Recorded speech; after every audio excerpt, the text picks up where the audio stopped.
Good morning, everyone. I hope you're doing well this morning.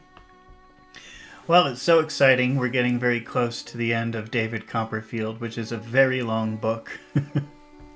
We only have 4 more chapters left. And today we're going to read chapter 60. Now, if this is your first time joining us, we are doing this live. We are reading the book live.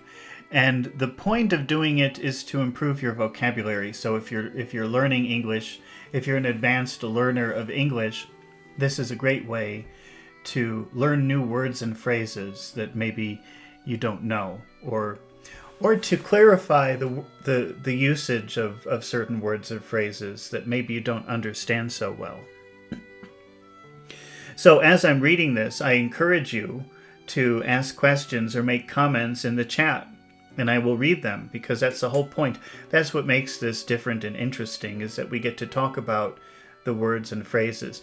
If you don't ask questions, then I will just stop sometimes and I will talk about words I think you probably don't know, or expressions that you probably could misunderstand. So it's really important for you to ask questions as we go to clarify things. All right, well, let's get started with chapter 60, which is entitled Agnes. My aunt and I, when we were left alone, talked far into the night. How the emigrants never wrote home, otherwise than cheerfully and hopefully. How Mr. Micawber had actually remitted divers small sums of money, on account of those pecuniary liabilities, in reference to which he had been so businesslike as between man and man. How Janet, returning into my aunt's service, when she came back to Dover, and finally carried out her renunciation of mankind by entering into wedlock with a thriving tavern keeper, and how my aunt had finally set her seal on the same great principle by aiding and abetting the bride and crowning the marriage ceremony with her presence. Were among our objects already more or less familiar to me through the letters I had had. Mr. Dick, as usual, was not forgotten.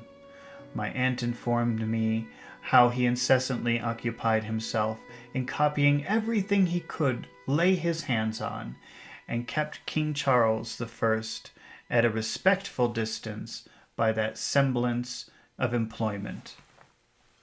We've talked about that word semblance before, which means appearance, to have the appearance of something. So the semblance of employment, he's just always writing things, copying things down to make it look like he's working, but he's not actually doing anything. So he has the appearance of work, but he doesn't have a goal.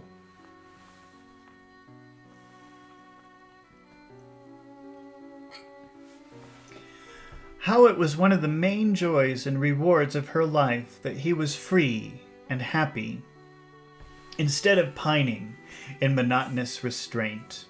And how, as a novel general conclusion, nobody but she could ever fully know what he was. And when, Trot, said my aunt, patting the back of my hand, as we sat in our old way before the fire, when are you going over to Canterbury?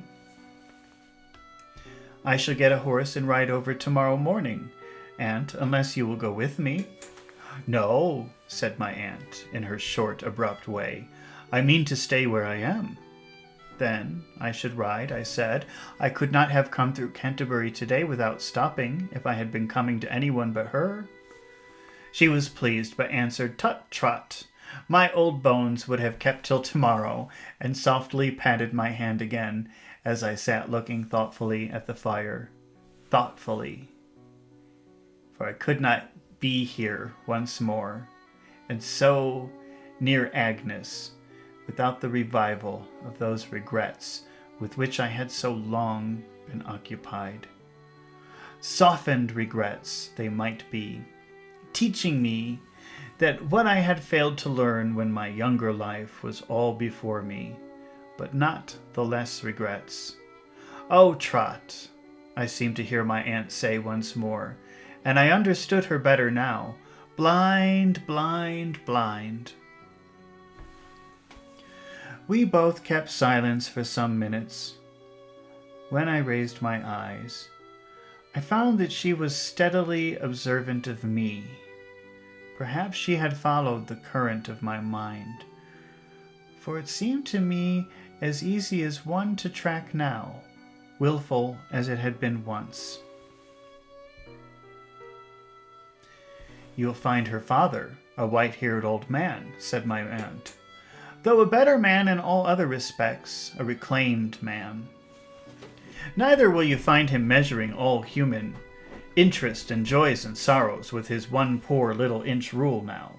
Agnes's father always used to think that people had ulterior motives for everything, and I guess he stopped doing that. So he's somehow he has his faith restored in humanity.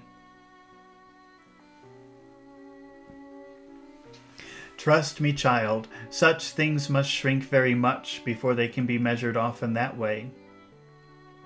"Indeed they must," said I. "You will find her," pursued my aunt, "as good, as beautiful, as earnest, as disinterested as she has always been. If I knew higher praise, Trot, I would bestow it upon her. Bestow is just a fancy word for give.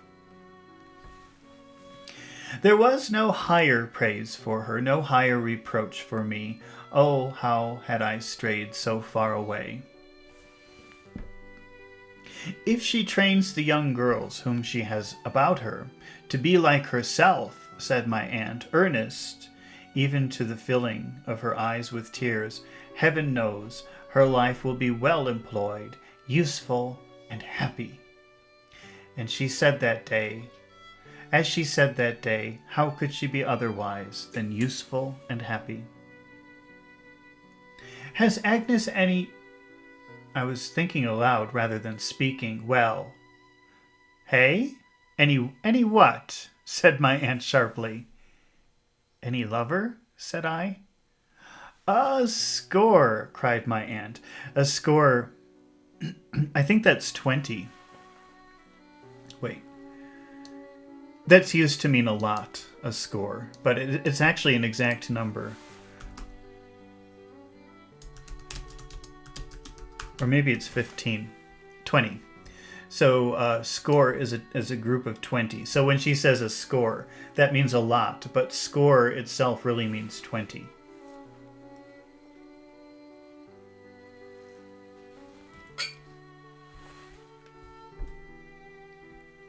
"A score!" cried my aunt with a kind of indignant pride. "She might have married 20 times, my dear, since you've been gone." "No doubt," said I, "no doubt. But has she any lover who is worthy of her? Agnes could care for no other." My aunt sat musing. Musing means thinking. My aunt sat musing for a little while with her chin upon her hand. Slowly raising her eyes to mine, she said, "I suspect she has an attachment, Trot." "A prosperous one?" said I. "Trot," returned my aunt gravely, "I can't say. I have no right to tell you even so much. She has never confided it to me, but I suspect it." She looked so attentively and anxiously at me, I even saw her tremble, that I felt now more than ever that she had followed my late thoughts. I summoned all my resolutions I had made in all those many days and nights, in all those many conflicts of my heart. "If it should be so," I began, "and I hope it is." "I don't know that it is," said my aunt curtly. "You must not be ruled by my suspicions. You must keep them secret. They are very slight, perhaps. I have no right to speak." "If it should be so," I repeated. N is asking about the word gravely. Gravely means very seriously, but let me show you something, just so you can understand the word grave.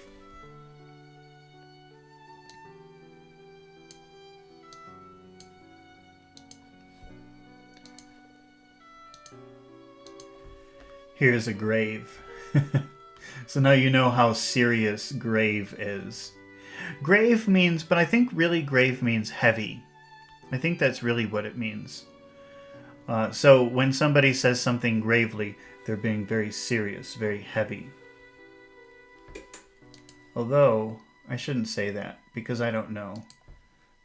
Wait, let me check. I better keep my mouth shut until I know for sure.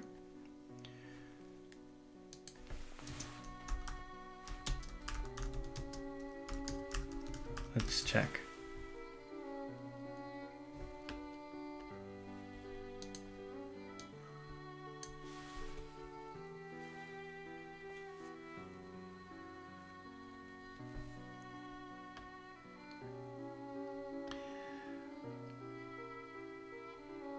Oh, actually, no, it doesn't mean heavy. I don't know why I think that, but it really is that the word means like making a hole, putting a hole in the ground, and they use it for talking about burying people.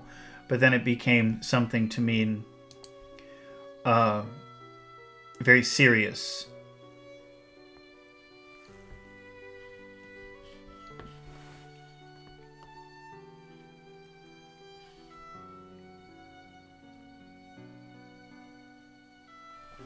My aunt withdrew her eyes from me, as slowly as she had turned them upon me, and covered them thoughtfully. Anne is asking about the word curt. Well, I think the word curt and short are actually the same word, but they've just evolved in different ways. So to speak curtly or to be curt with someone is to be short and quick with them.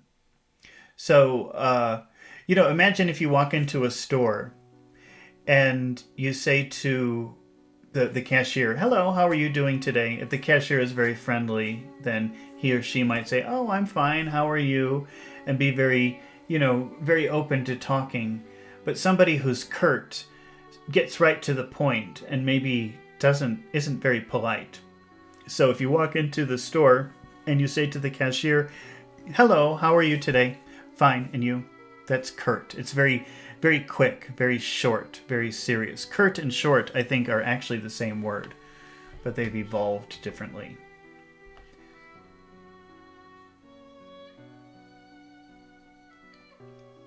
My aunt withdrew her eyes from mine, and slowly she had turned them upon me. As slowly as she had turned them upon me.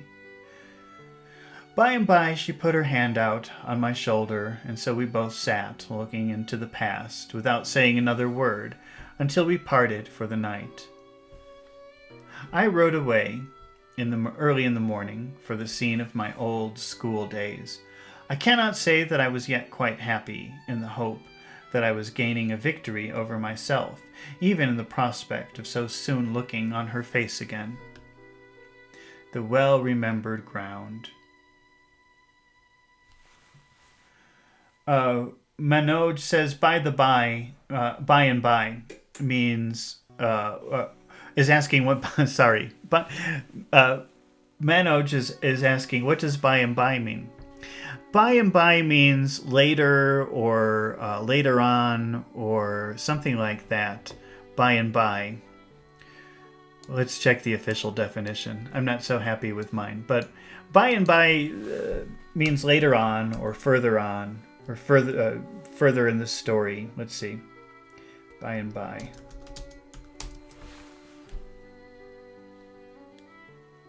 Eventually. Yeah, so like later, eventually, happening later, something like that. Where was that? Where did we see that?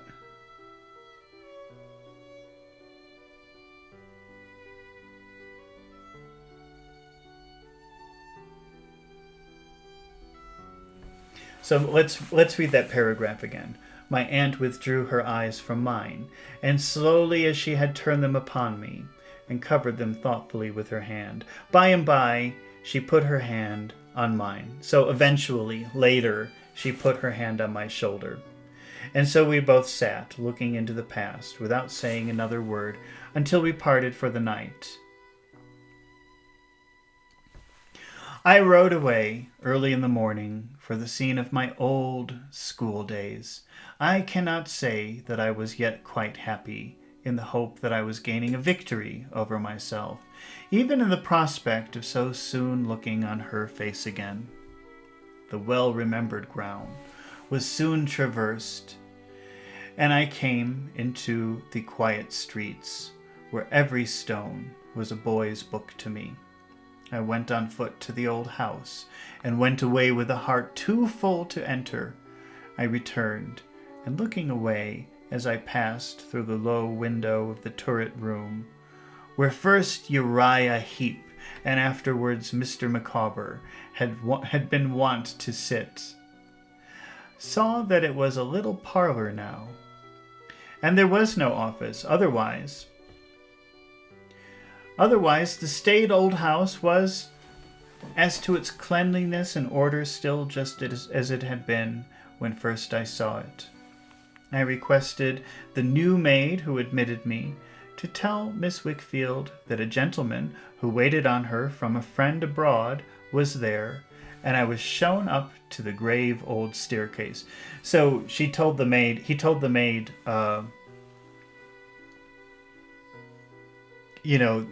that somebody was coming on behalf of a friend. Somebody was there representing a friend from abroad. So she doesn't know that it's going to be David. He's trying to surprise her. He's being a little bit naughty. N is asking about the word stayed, which I think is similar to reliable, like something you can depend on. But I better check that. Stayed meaning.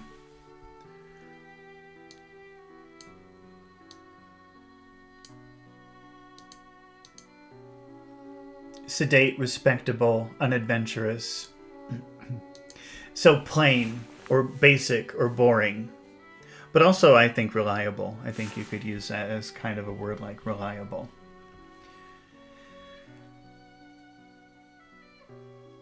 And I was shown to the grave old staircase. So there we have the word grave again. So it's a big staircase.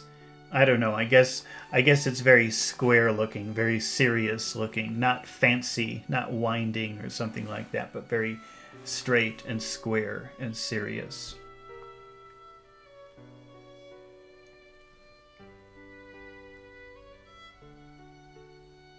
The books that Agnes and I had read together were on their shelves, and the desk where I had labored at my lessons many a night stood yet at the same old corner of the table.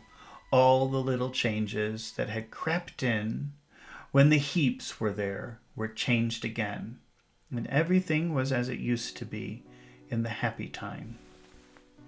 I stood in a window and looked across the ancient street at the opposite houses, recalling how I had watched them on wet afternoons when I first came there, and how I used to speculate about the people who appeared at any of the windows. Speculate is to guess at things.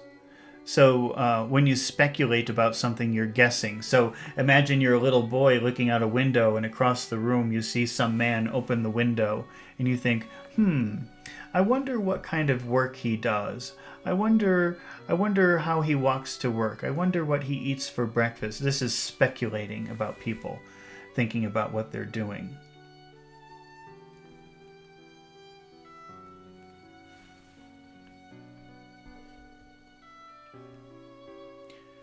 And had followed them up with my eyes and downstairs, while women went clicking along in the pavement in patterns, and the dull rain fell in the slanting lines.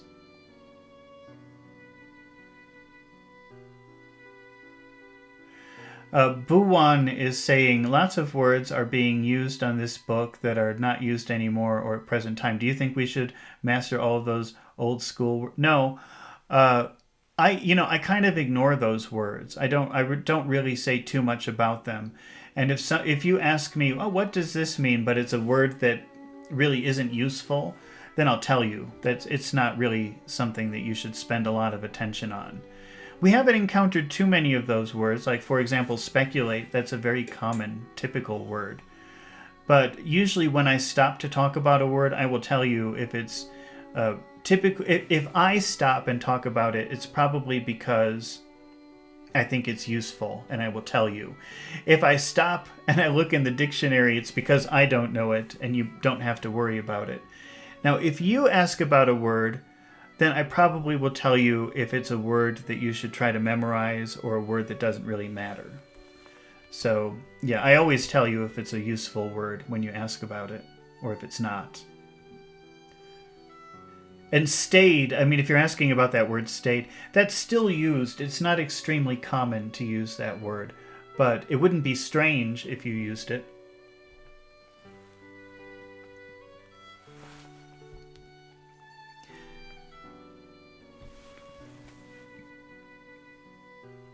While women went clicking along in the pavement in patterns, and the dull rain fell in slanting lines and poured out the water spout yonder. Yonder means over there, over in that direction.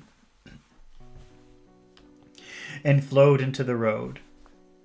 The feeling with which I used to watch the tramps as they came into the town on those wet evenings. A tramp is like a homeless person, a person like a dirty homeless person who doesn't have a place to go and maybe moves from town to town. I used to watch the tramps as they came into town on those wet evenings at dusk. A lot of people don't know that word dusk. You've got sunset and sunrise. Everybody probably knows those words. But there are alternative words. So if you say sunrise, that's dawn. You can also say dawn for sunrise. And for sunset, you can also say dusk. So dusk is that period when it starts to become dark.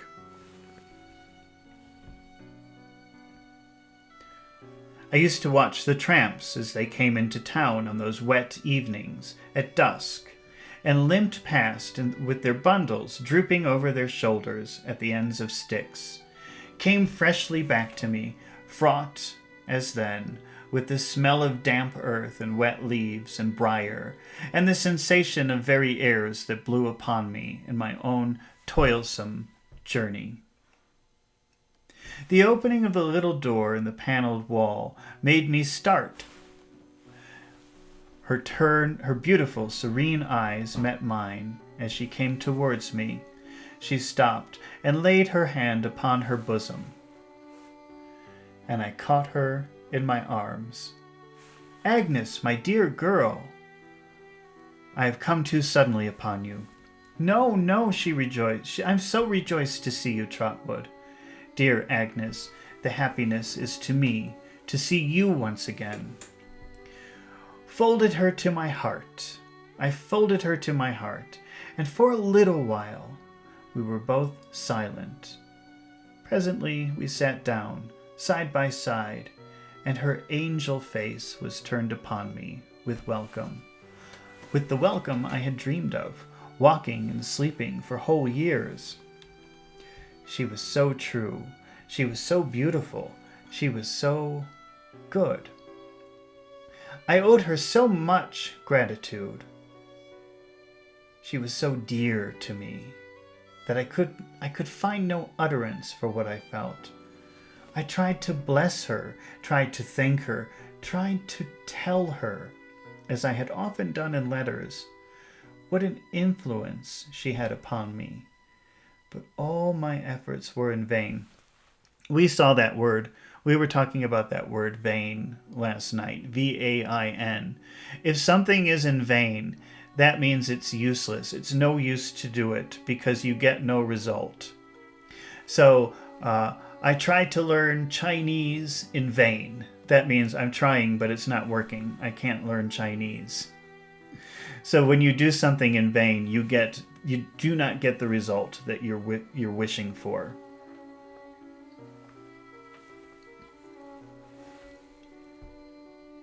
So Davy is saying, I tried to tell her how valuable she is to me, how she's changed me and helped me, but it was in vain. That means he's trying to explain that to her, but he can't communicate it.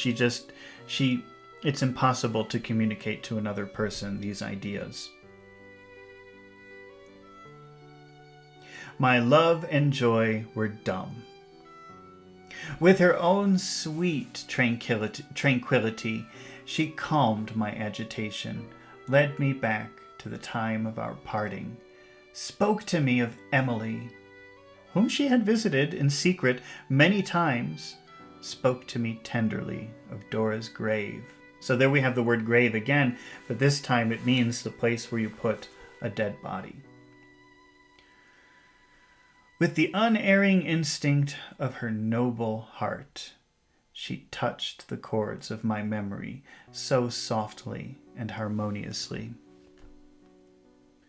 that not one jarred within me. I could listen to the sorrowful, distant music and desire to shrink from nothing it awoke. How could I, when blended with it all, was her dear self the better angel of my life? And you, Agnes, I said, by and by. So there we have by and by again, eventually. And you, Agnes, I said, by and by. Tell me of yourself. You've hardly ever told me of your own life in all this lapse of time. What should I tell you? She answered, with her radiant smile. Papa is well. You see he's here, quiet in our own home, our anxieties set at rest, our home restored to us. And knowing that, dear Trotwood, you know all. All, Agnes? Said I. She looked at me with some fluttering wonder in her face. Remember, fluttering is the movement of like birds' wings or the butterfly's wings. This is fluttering. So fluttering, usually if you talk about fluttering, maybe you could imagine the eyes fluttering. Is there nothing else, sister? I said. Her color, which had just now faded, returned, and faded again. She smiled with a quiet sadness, I thought, and she shook her head. I had sought to lead her to what my aunt had hinted at, for sharply painful to me, as it must be to receive that confidence, I was to discipline my heart, to duty, and do my duty to her. I saw, however, that she was uneasy, and I let it pass. So Davy is trying to say, don't you have a boyfriend? But that would be very rude and inappropriate to speak that directly. So he's just saying, tell me about your life. What's happening in your life? Well, we've got our house back. My father is okay. And that's it. And he said, that's it? Come on, give me the gossip. But he can't say that. And he doesn't want to. I mean, he's in love with her. But he can't say that. He's accepted that he could never have Agnes. And so he's not even, maybe he is hoping for something. But first he has to have his heart broken by hearing that she has a boyfriend or something like that. You have much to do, dear Agnes. With my school, said she, looking up again in all her bright composure. And we've talked about composure before. Composure is not showing emotions. Composure is being like a stone, having like a poker face. So showing no feeling, showing no sadness, showing no happiness. Composure. Yes, it's laborious, is it not? Labor is so pleasant, she returned, that it is scarcely grateful in me to call it by that name. Nothing is difficult to you, said I. Her color came and went once more, and once more, as she bent her head, I saw the same sad smile. You will wait and see Papa, said Agnes cheerfully, and pass the day with us. Perhaps you will sleep in your own room. We always call it yours. I could not do that, having promised to ride back to my aunt's that night. But I would pass the day there joyfully. I must be a prisoner for a little while, said Agnes, but here are the old books, Trotwood, and the old music. Even the old flowers are here, said I, looking round, or the old kinds. I have found a pleasure, returned Agnes, smiling, while you've been absent, in keeping everything as it used to be when we were children. For we were very happy then, I think.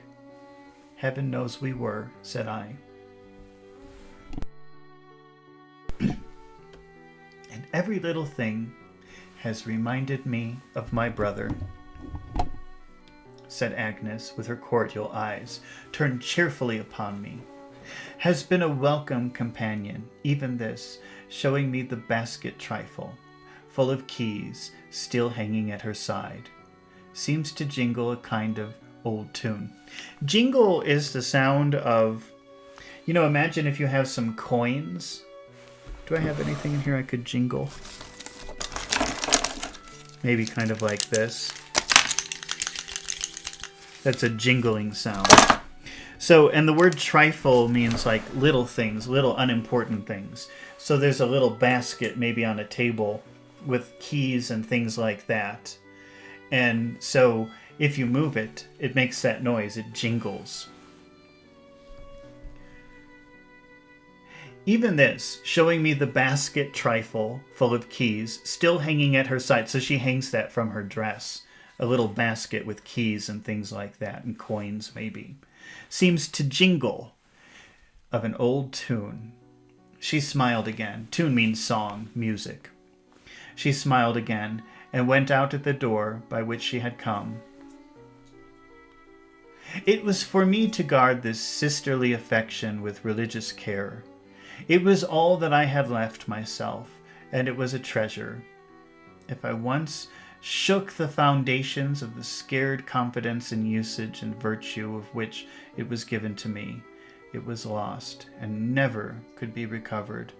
I set this steadily before myself. The better I loved her, the more it behoved me never to forget it. I walked through the streets, and once more, seeing my old adversary, the butcher, now a constable. So now in the beginning of the story, when Davy first comes to Dover, he's a schoolboy, and there's a little boy who's the butcher's son, who's, a butcher chops meat, and he's a very aggressive person, and they become natural enemies, and they fight each other. I think, they fought each other a couple of times even. And now the butcher has become a police officer.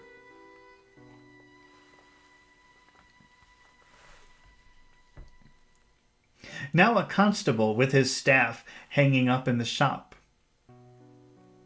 How can you be I wonder, I know constable means like police officer, but it seems like he's also still a butcher, like he's doing both things. Let's see, constable. A peace officer. Okay, a constable is like an unofficial police officer, so that's what it is. So he's a butcher most of the time, but if he's needed for something, he's also there to act as a police officer.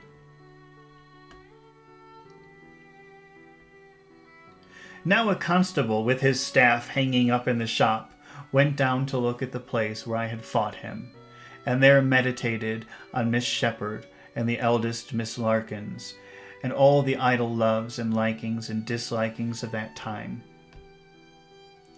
Nothing seemed to have survived that time but Agnes. And she, ever a star above me, was brighter, higher, and higher. When I returned, Mr. Wickfield had come home from a garden he had, a couple of miles or so out of town, where he now employed himself almost every day. I found him as my aunt had described him. We sat down to dinner with some half-dozen little girls, and he seemed but the shadow of his handsome picture on the wall. The tranquillity and peace belonging of old to that quiet ground in my memory pervaded it again. When dinner was done, Mr. Wickfield taking no wine, and I desiring none, we went upstairs, where Agnes and her little charges sang and played and worked. After tea, the children left us, and we three sat together, talking of the bygone days. My part in them, said Mr. Wickfield, shaking his white head, has much matter for regret, for deep regret and deep contrition. To be contrite means to feel sad or sorry that you've done something wrong. Regret. It's another word for regret. Trotwood, you well know, but I would not cancel it if it were in my power. I could readily believe that at the face beside him. I should cancel it, he pursued, such patience and devotion, such fidelity, such a child's love, as I must forget, no, even to forget myself. I understand you, sir, I softly said. I hold it. I have always held it in veneration. To venerate something is to admire something or to look up to something. But no one knows, not even you, he returned, how much she has done, how much she has undergone, how hard she has striven, dear Agnes. To strive for something is to try for something, to work hard for something. She had put her hand entreatingly in his arm. To entreat is to beg. So he's praising his daughter, and she takes his arm like, stop, don't do that. She's begging him to stop. She put her hand entreatingly on his arm to stop him, and he was very, very pale. Well, well, he said with a sigh, dismissing, as I then saw, some trial she had borne, or was yet to bear in connection with what my aunt had told me. Well, I have never told you, Trotwood, of her mother. Has anyone? Never, sir. It's not much. Though it was much to suffer, she married me in opposition to her father's wish, and he renounced her. So when Mr. Wickfield got married to Agnes's mother, the father disapproved. Her father, Mrs. Wickfield's father, disapproved and disowned her, rejected her. She prayed him to forgive her. Before my Agnes came into this world, he was a very hard man, and her mother had long been dead. He repulsed her. He broke her heart. Agnes leaned upon his shoulder and stole her arm about his neck. She had an affectionate and gentle heart, he said, and it was broken. I knew its tender nature very well. No one could if I did not. She loved me dearly, but was never happy. She was always laboring in secret under this distress, and being delicate and downcast. Downcast means like depressed, in a bad mood. And downcast at the time of his last repulse. For it was not the first by many, pined away and died. When you pine away at something, you want something. Oh, I want it so bad. It's usually you're talking about love, like someone you love when you pine away at someone. Oh, I wish I were with that person, something like that. It's a very strong desire to be with something. So she pined away for her father, who rejected her when she got married, and she died because she was so sad. She left me, Agnes, 2 weeks old, and the gray hair that you recollect me with when you first came. He kissed Agnes on her cheek. My love for my dear child was a diseased love, but my mind was all unhealthy then. I say no more of that. I'm not speaking of myself, Trotwood, but of her mother and of her. If I give you any clue to what I am, or to what I have been, you will unravel it, I know. What Agnes is, I need not say. I've always read something of her poor mother's story in her character, and so I tell it to you tonight, when we three are again together, after such great changes. I have told it all. He bowed his head, and her angel face and filial duty derived a more pathetic meaning from it than they had before. If I had wanted anything by which to mark this night of our reunion, I should have found it in this. Agnes rose up from her father's side before long, and going softly to her piano, played some of the old airs to which we had often listened to in that place. An air is a type of music, a type of song. "Have you any intention of going away again?" asked Agnes, as I was standing by. "What does my sister say to that?"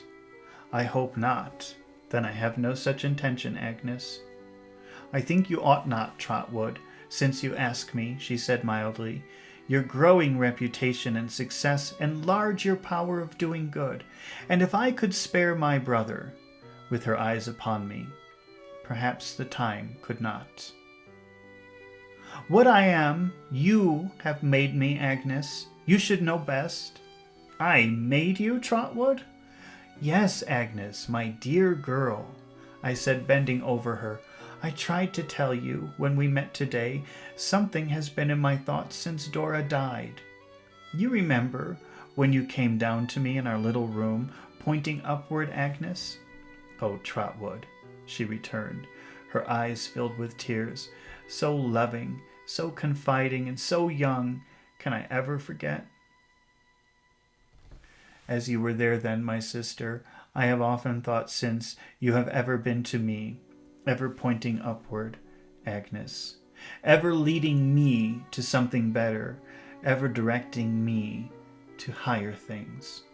She only shook her head. Through her tears, I saw the same sad, quiet smile. "And I'm so grateful to you for it, Agnes. So bound to you." Bound means like connected. Like I cannot disconnect myself from you. "I'm so grateful to you, Agnes, so bound to you, that there's no name for that affection of my heart. I want you to know, yet don't know how to tell you, that all my life long I shall look up to you and be guided by you as I have been through the darkness that is past. Whatever betides, whatever new ties you may form, whatever changes may come between us, I shall always look to you and love you as I do now and have always done. You will always be my solace." Solace is like comfort, something that makes you feel better. "You will always be my solace and resource, as you've always been, until I die, my dearest sister. I shall see you always before me, pointing upward." But she put her hand in mine and told me she was proud of me and what I said, and although I praised her very far beyond her worth, then she went on softly playing, but without removing her eyes from me. "Do you know what I've heard tonight, Agnes?" said I. "Strangely seems to be a part of the feeling with which I regarded you when I saw you first, with which I sat beside you in my rough school days." "You knew I had no mother," she replied with a smile, and felt kindly towards me. N is asking about what do they mean by pointing upward. Well, this is pointing, you probably know, and this is upward, you probably know. But wait, I just want to go back for a minute. because there was a I don't know if it's literal or wait. Let me just reread this line where I think this idea is first introduced.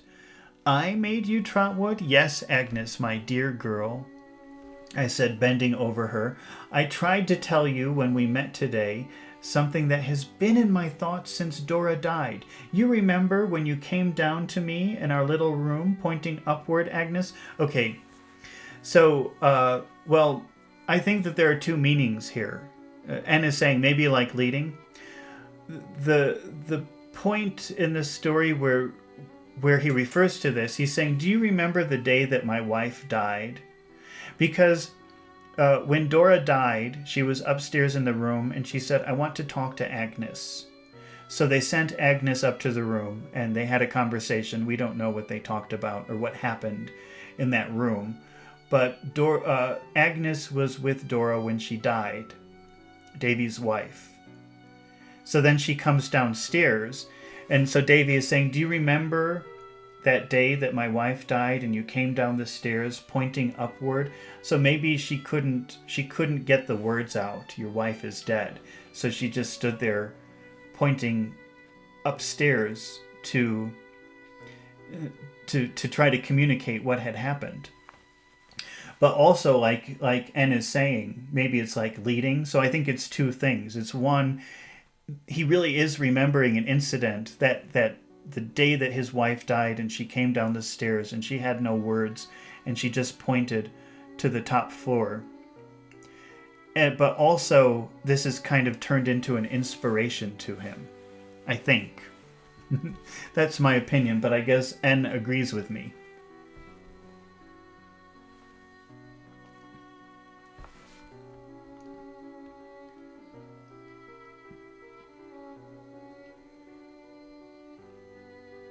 You know I had no mother, she replied with a smile, and felt kindly towards me.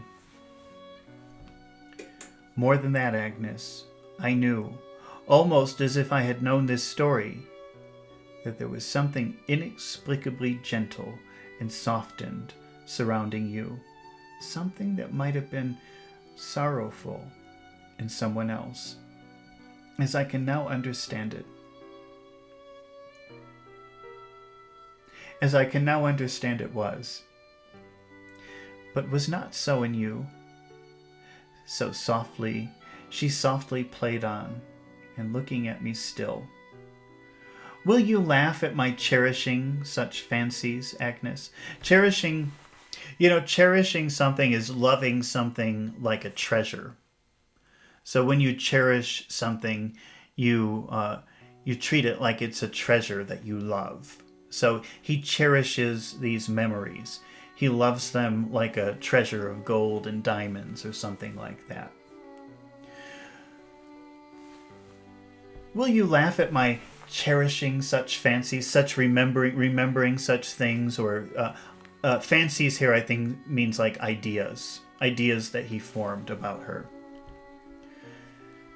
No, or at my saying that I really believe I felt, even then, that you could be faithfully affectionate against all discouragement, and never cease to be so until you cease to live. Will you laugh at such a dream?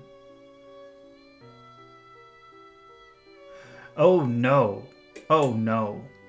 For an instant, a distressful shadow crossed her face. But even in the start it gave me, it was gone, and she was playing on and looking at me with her own calm smile.